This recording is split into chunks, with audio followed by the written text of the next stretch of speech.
Ma chère Caroline, aujourd'hui tu vas me faire découvrir une très belle implantation de buffet qui joue pour le cocktail apéritif et dans un thème qui naturellement se décline devant nous qui est blanc et or. Donc c'est un parti pris. On a décidé aujourd'hui de faire blanc et or. Demain, on pourrait très bien faire rose à pois vert. Exactement. Alors, dans l'idée, on va reprendre en fait tous les accessoires et qu'on est venu chercher éventuellement dans des objets qui normalement sont de l'art de la table, qu'on utilise pour le cocktail. On va voir tout ça. Exactement. Première chose hyper importante dans un cocktail apéritif, le seau à champagne, la glace, le champagne, les boissons fraîches.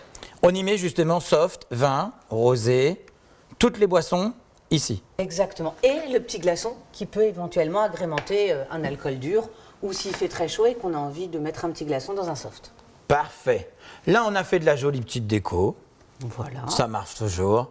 Qui est assez sympa au moment de l'apéritif parce que quand les convives arrivent, on a encore la lumière du jour. Et juste avant de passer à table, on va pouvoir allumer les bougies et bénéficier de la lumière entre chien et loup. Après, alors à côté, ça c'est une première coupe à champagne. Exactement, c'est le grand classique, c'est le standard de la maison. La flûte standard. 16 centilitres. La deuxième. Alors là, on est sur le modèle ciselé, un grand classique pour un mariage. La breteuille, oh, magnifique. Combien de centilitres? 18. 18.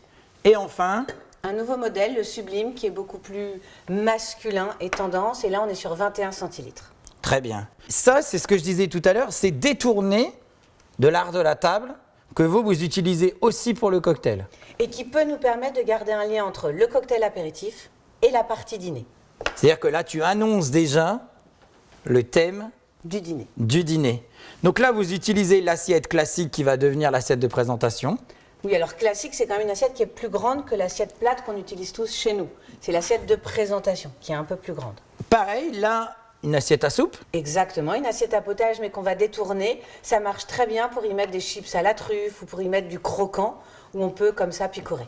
Là, à côté, très élégant. Très important, le repose-pique. Parce que souvent, quand on est à un cocktail, on a la flûte, la serviette, le pique. Le téléphone portable. Du coup, c'est quand même agréable d'avoir des petites poubelles de table. Donc, c'est un terme qui ne s'utilise pas forcément pour l'art de la table, mais on appelle ça un repose-pique. C'est très joli. À côté, alors ça, c'est magnifique pour le coup. On va utiliser ça pour les animations culinaires. Exactement. Donc on peut imaginer un maître d'hôtel qui prépare un petit foie gras poêlé et qui va le servir sur l'assiette avec notre petite couvert. À déguster minute par le convive.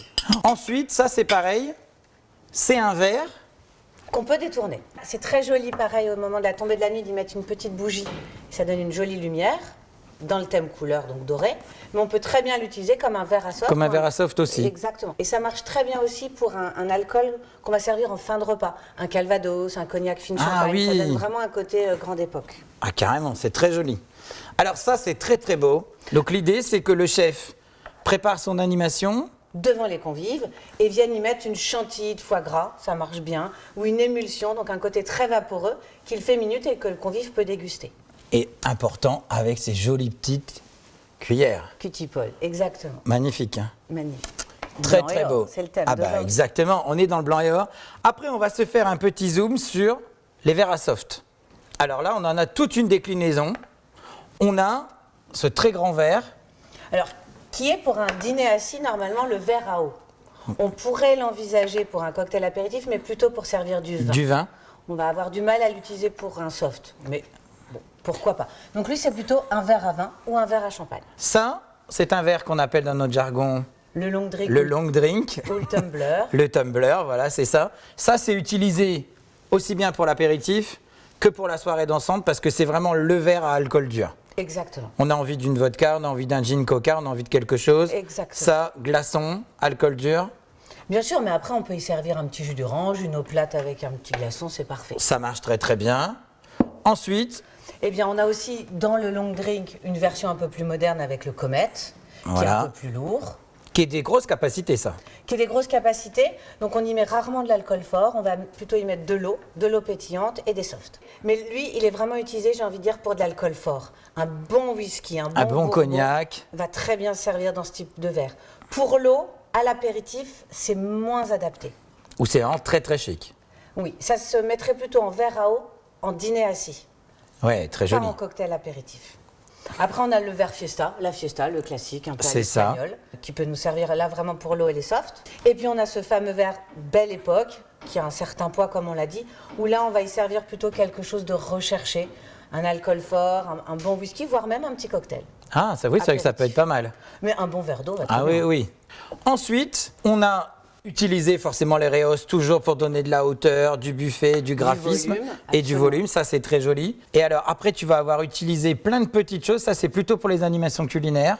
Exactement. Ou alors, pour des petits mets qui sont déjà prêts, posés sur le buffet, mais le convive va avoir l'impression de prendre le contenant, de manger quelque chose. Donc, il n'aura pas l'impression de grignoter. On pourrait envisager une petite salade de tomates et mozzarella, très frais, déjà prêt. Tout simple. Ça rend le buffet gourmand s'il n'y a pas juste des pièces à picorer, mais qu'il y ait des pièces avec contenant. C'est important lors d'un Complètement. apéritif. Oui, oui. Et alors ensuite, très joli. D'autres typologies de contenants, les deux premiers sont plutôt pour du chaud parce qu'ils gardent la chaleur. Donc ils peuvent aussi être posés sur le buffet et ils vont garder le chaud. Ou alors un maître d'hôtel va les servir minutes pour que le convive ait l'impression de pouvoir déguster quelque chose d'un peu chaud qui fait du bien au corps. Donc attention de voir en fonction de la saison. Exactement. Le choix de l'animation chaude. Et après, pareil, des petits contenants qui changent un peu pour déguster Très une petite joli. salade, une mise en bouche avant de passer à table. Très bien. Et là, tu as un accessoire que tous les traiteurs connaissent très bien, c'est Le plateau à main. le plateau à main. C'est Fais-nous une petite tellement démonstration. plus élégant de servir le vin Voilà. ou le rosé et de proposer aux convives le verre avec le plateau à main. Et c'est-à-dire que le convive et le maître d'hôtel ne vont pas se toucher les mains. C'est très très important dans l'art de recevoir. C'est très très beau. Merci beaucoup, en tout cas Caroline, encore pour ces nombreux conseils. Je vous en Et on prie. se retrouve très bientôt pour un nouveau numéro sur l'art de la table avec la Maison Option. Avec joie. À très bientôt, Caroline.